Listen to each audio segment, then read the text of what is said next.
और उसी हम लोगों को डिग्रियों के आधार पे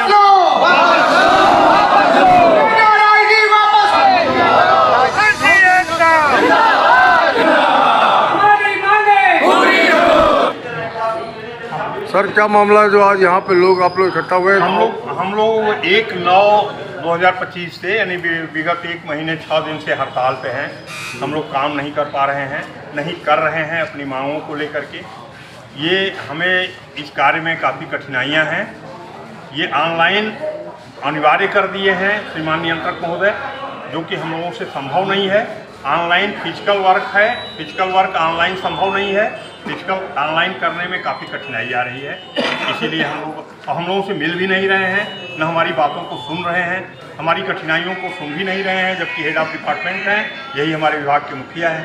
क्या प्रमुख मांगें आपकी हैं? हमारी प्रमुख मांग है कि हमें ऑनलाइन तो चलाएं, लेकिन साथ में ऑफलाइन की भी सुविधा दे दें। जो लोग नहीं कर पा रहे हैं वो ऑफलाइन करें। हमारे कुछ विक्रेता भाई हैं, उनके स्टॉक में सत्यापन करना इन्होंने बंद कर दिया है। अब उसकी कठिनाई ये है कि एक तरफ नियम यह कहता है कि असत्यापित बाट कोई भी विक्रेता बेच नहीं सकता है। ये इनका पोर्टल कह रहा है कि आप बिना सत्यापन कराए बेच लो। जब हमारे स्टॉक में सत्यापन करेंगे ही नहीं, हमारे पास सत्यापन का अधिकार नहीं है उसे कराने का, तो हम असत्यापित बाट बेच रहे हैं, कांटा बेच रहे हैं। जबकि हमारी नियमावली कहती है कि हमें असत्यापित कांटा हम बेच नहीं सकते हैं। ये प्रॉब्लम है विक्रेताओं को लेकर के। अभी एक प्रॉब्लम है कि ये उपभोक्ताओं, जैसे जो कांटा है उसमें, अब ये कांटा जो इलेक्ट्रॉनिक कांटे हैं, टेक्निकल कांटे हैं, इसमें तकनीकी ढंग से घटतौली होती है और उसी हम लोगों को डिग्रियों के आधार पे, अनुभव के आधार पे लाइसेंस प्राप्त है, उसी को हम नियंत्रित करते हैं। हम घोषणा करते हैं कि इसमें ड्यूल मोड नहीं है अथवा घटतौली के ऑप्शन इसमें नहीं है। अब अगर कोई व्यापारी डायरेक्ट मोहर कराता है हमको काट करके, क्योंकि इन्होंने परीक्षण ही बंद कर दिया, कांटे का परीक्षण ही बंद कर दिया, तो जब परीक्षण बंद हो गया तो हमारा भी काम खत्म हो गया। व्यापारी डायरेक्ट शुल्क जमा करेगा, सत्यापन करा लेगा, तो किस बात का सत्यापन कर रहे हैं? डायरेक्ट शुल्क जमा कर दें, इसे कर डिपार्टमेंट घोषित कर दें। जब उस पर काम हो ही नहीं रहा है, जब उसकी मरम्मत होगी ही नहीं, तो फिर सत्यापन का मतलब क्या रहेगा? परीक्षण ही नहीं है, परीक्षण नहीं है तो हम लोग नहीं है। ये पहले भी आपने इस पर आवाज़ उठाई है? जी, एक बार हम लोगों ने 1 अप्रैल को हड़ताल किया था, जब इन्होंने लागू किया। 1 अप्रैल को हड़ताल किया था, तो 4 अप्रैल को इन्होंने अपने आदेश में संशोधन कर दिया। हम लोगों ने अपनी हड़ताल वापस कर लिया, फिर ऑनलाइन ऑफलाइन दोनों चलने लगा। दोनों जिसको जैसे सुविधा थी वैसे वो काम कराता था। फिर इन्होंने 6/8 को एक आदेश किया, उस आदेश को प्रभावी किया 1/9 से।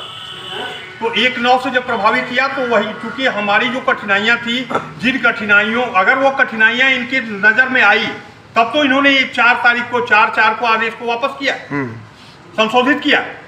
फिर उसमें इन्होंने क्या करके फिर 1/9 से लागू किया, यह बात ही इन्होंने नहीं बताया कि जिस कारण इन्होंने संशोधन किया, फिर इसमें इन्होंने उसमें क्या परिवर्तन किया कि हमारी कठिनाइयों को इन्होंने दूर मान लिया और 1/9 से उसे अनिवार्य कर दिया। तो जिस दिन से अनिवार्य हुआ उस दिन से हम लोग हड़ताल पे हैं।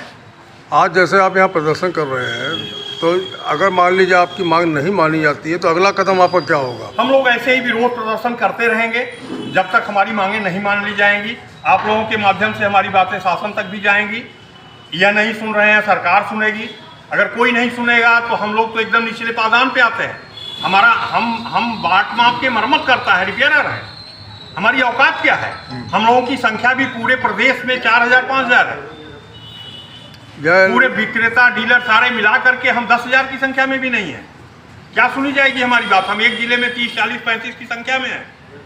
क्या ये लखनऊ जिले के ही लोग यहाँ पे इकट्ठा है या पूरे उत्तर प्रदेश? ये पूरे प्रदेश के सारे मंडलों के 2-2, 4-4 प्रतिनिधि आए हैं। 18 मंडल से लोग आए हैं और सारे लोग तो आ नहीं सकते हैं ना, तो किसी आंदोलन में सारे लोग आते हैं। लेकिन हड़ताल है, हड़ताल 80% सफल है। हमारे माध्यम से आप सरकार से क्या अपील करना चाहते हैं? हम अपील करना चाहते हैं कि ऑफलाइन भी ये चलावें, ऑनलाइन भी चलावें। अगर इनका ऑनलाइन सुविधाजनक है तो ऑलरेडी आदमी ऑनलाइन की तरफ भागेगा, ऑनलाइन करेगा।